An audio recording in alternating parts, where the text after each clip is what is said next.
किरीटिनं चक्रिणं च तेजो राशिं सर्वतो दीप्तिमन्तम् पश्यामि त्वां दुर्निरीक्ष्यं समन्ताद्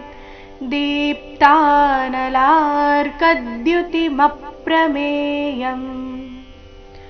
किरीटिनं गदिनं चक्रिणं च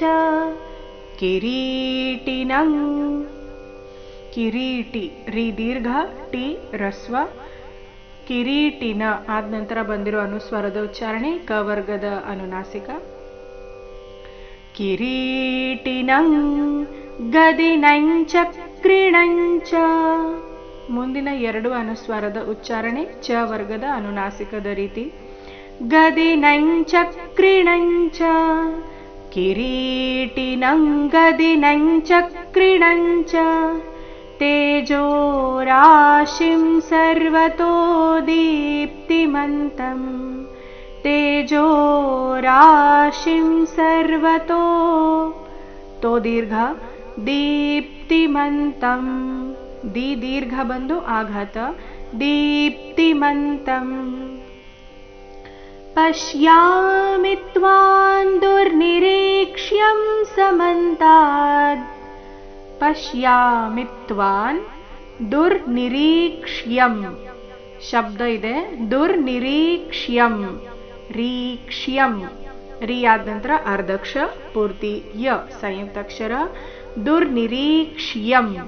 ನಿರೀಕ್ಷಂ ಇಲ್ಲ ಏನಿದೆ ನಿರೀಕ್ಷ್ಯಂ ಯ ಸ್ಪಷ್ಟವಾಗಿ ಕೇಳಿಸಬೇಕು ದುರ್ನಿರೀಕ್ಷ್ಯಂ ಸಮಂತಾದ್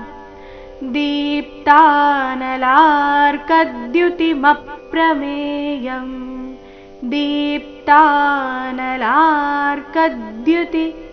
दीप्ता दी दीर्घ बंदु आघात दीप्ता नलार्कद्युति ला दीर्घ लार्कद्युति क मेले आघात दीप्तानलार्कद्युति मप्रमेयम् ಮಪ್ರಮೇಯಂ ಮ ಮೇಲೆ ಆಘಾತ ನೋಡೋಣ ಪೂರ್ತಿ ಶ್ಲೋಕ ಮೂಲಗೀತೆಯ ಪ್ರಕಾರ ಕಿರೀಟಿನಂ ಗದಿನಂ ಚಕ್ರಿಣಂ ಚ ತೇಜೋ ರಾಶಿಂ ಸರ್ವತೋ ದೀಪ್ತಿಮಂತಂ ಪಶ್ಯಾಮಿ ತ್ವಾಂ ದುರ್ನಿರೀಕ್ಷ್ಯಂ ಸಮಂತಾದ್ ದೀಪ್ತಾನಲಾರ್ಕದ್ಯುತಿಮಪ್ರಮೇಯम्